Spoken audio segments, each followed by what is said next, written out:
Hi, I'm Johnny Green, and this is Crash Course World History. And today, we're going to talk about what we've been talking about for the past, 10 months. World history. With World War I, the Great Depression, World War II, and everything else, America got kind of strong and mighty. If going from the 17th world power to the first world power at the end of World War II doesn't say anything, then I don't know what type of convincing you're going to need to undergo. To start off, World War I began with some guy, the Archduke of Austria, Franz Ferdinand, when he decided to get shot by a Serbian nationalist. Bang. Oof. Since tensions have been growing for quite some time, rivalries have started to come about, though I can't truthfully say out of nowhere. So, you have your rival teams, the Triple Alliance and your Triple Entente. Germany, Italy, and the Austro-Hungarian Empire took part in the alliance, while your Entente was made up of Russia, France, and Britain. Well, the assassination of Austria's Archduke sparked the real fighting, which was when World War I initially started in 1914.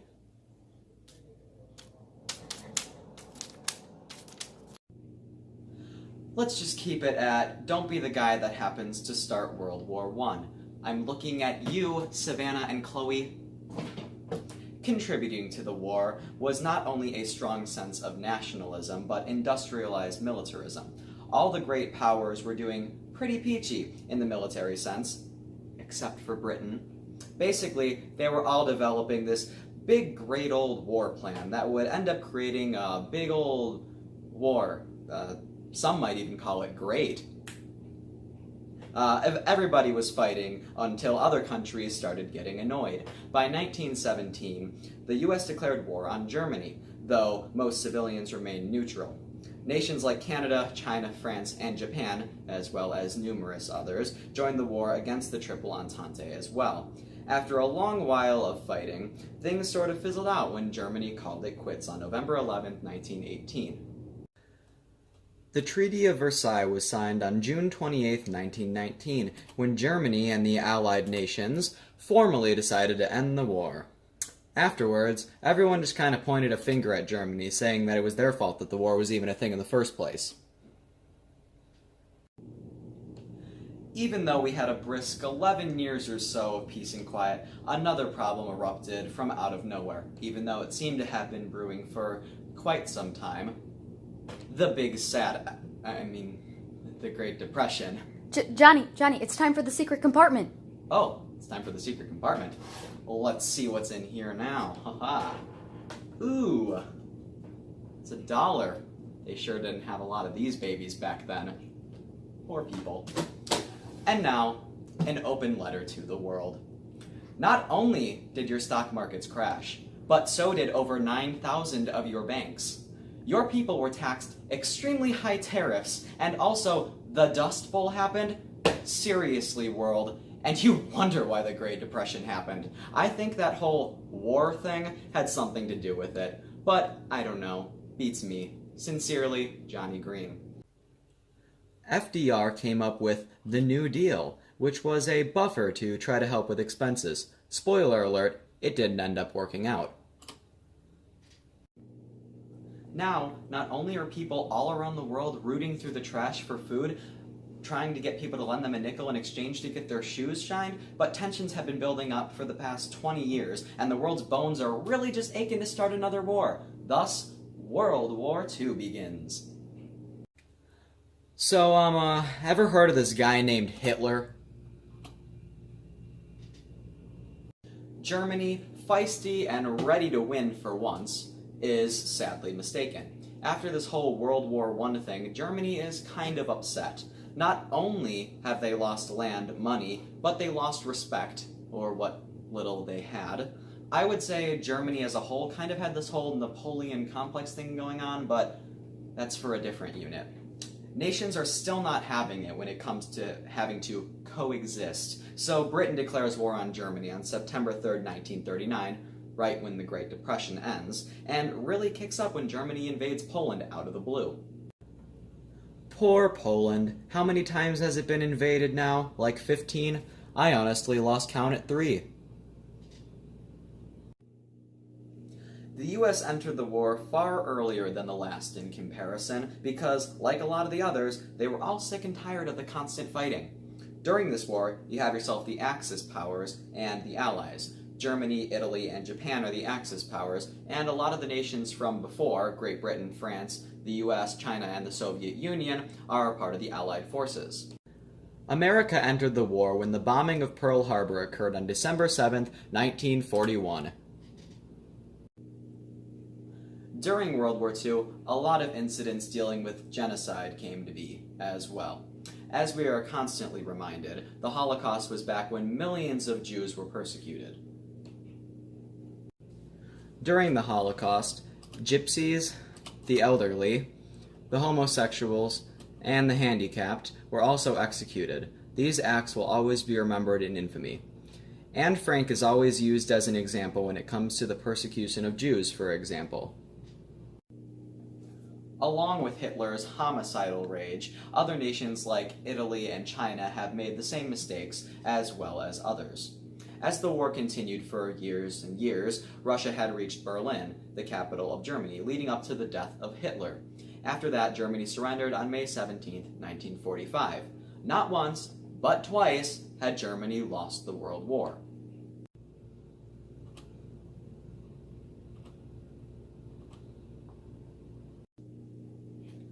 Shortly after Germany surrendered, Truman became president. Quite shortly after his entrance into presidency, a messy one at that, Truman made the decision to release 2 catastrophic death ovals onto Hiroshima and Nagasaki, Japan. The decision was but the right one, for the war ended shortly after. A month after the bombing, on September 2, 1945, World War II came to an end when Japan surrendered. Again, after World War II ended, Germany was put on the spotlight and unconditionally blamed. The Marshall Project was created, in which the US lent $13 billion to Western Europe in an effort to help rebuild, since everyone was kind of in shambles. But really, what did you expect? Continuing on, the Soviet Union had its own string of newfound problems, but we'll get to that later. As for America, they haven't changed much, for they seem to be as strong as ever. Some stuff happened over time. Like Lenin reviving Marxism, that Russian Civil War that lasted from 1918 to 1921. If you ask me, it's all just a bunch of Bolshevik. That's so funny. Communist feminism, which was a lie, peasants revolting against the Russians, again, Stalin being accepted towards social changes while Mao continues to be a big baby, Stalin then terrorizing civilians, and a couple other things. Most importantly, the Cold War. If you haven't heard, the Cold War happened because the US and the Soviet Union were afraid of fighting directly in fear of bringing nuclear weapons into the picture due to past incidents. With the existential dread of having another nuclear blowout, the US and the Soviet Union tried to fight on the down low. A lot of the time, the Americans won battles, and in the very end, somewhat won, ? It's complicated.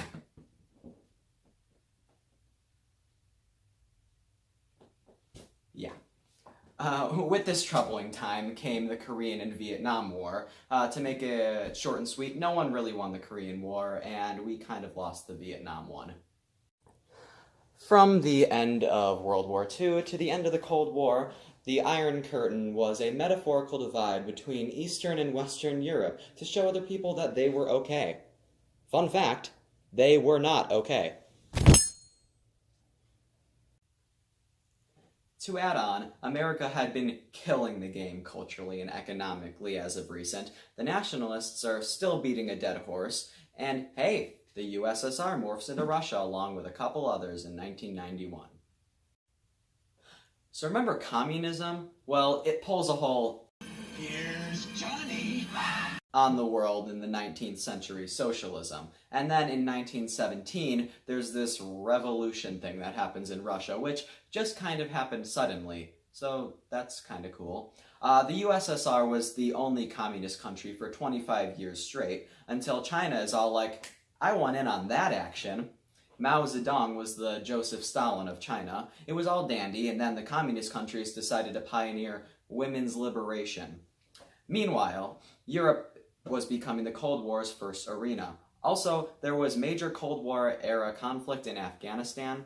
It all just kind of sucked.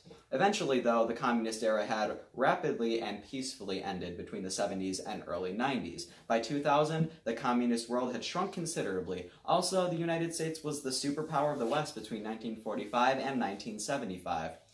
Throughout time, researchers made rapid advances in the development of technology, which greatly benefited the modern world. So, ever wondered how there was enough food in the world for you to be able to binge eat for days and days and days while you wallow in your sorrows and watch your life slowly slip away from you? Well, you can probably thank the Green Revolution for that. It's either that or clinical depression, but we'll give the credit to something a little less pessimistic. The Green Revolution produced food for Earth's growing population. This revolution refers to the worldwide introduction of new scientifically bred crop varieties and the intensive use of new technologies. New technologies led to new and improved diseases along with their partnered vaccines. Malaria, cholera, Ebola, influenza, and HIV or AIDS epidemics became threats to human survival. And you thought Hitler was bad. On an even more serious note, let's take a quick moment to address the tragic events of 9/11. On September 11, 2001, 19 Islamic terrorists hijacked 4 airplanes and carried out suicide attacks against targets in the United States. Many lives were lost, and pre-existing tensions between America and the Middle East largely increased. To bring us to a close, let's take a little peek at the economics going on around the world. With the coming of the 20th century came economic challenges and solutions on how to solve them. Things like the 5-year plan in Russia, the Great Leap Forward in China, and, as already mentioned, the New Deal in the US, were all government-guided economic developments put in place to better the economy. Something very big and scary sounding called transnational corporations. They were kind of like the annoying big brothers of the world. Also, they were kind of scary. TNCs are huge businesses that operate in many countries simultaneously. 51 of the top 100 economic entities in the world are not nation-states, but TNCs. TNCs make a lot more money than the actual nations. Wow. I feel kind of poor. Yeah. So that pretty much wraps up Unit 6 in regards to world history. I hope you enjoyed, and as always, thanks for watching.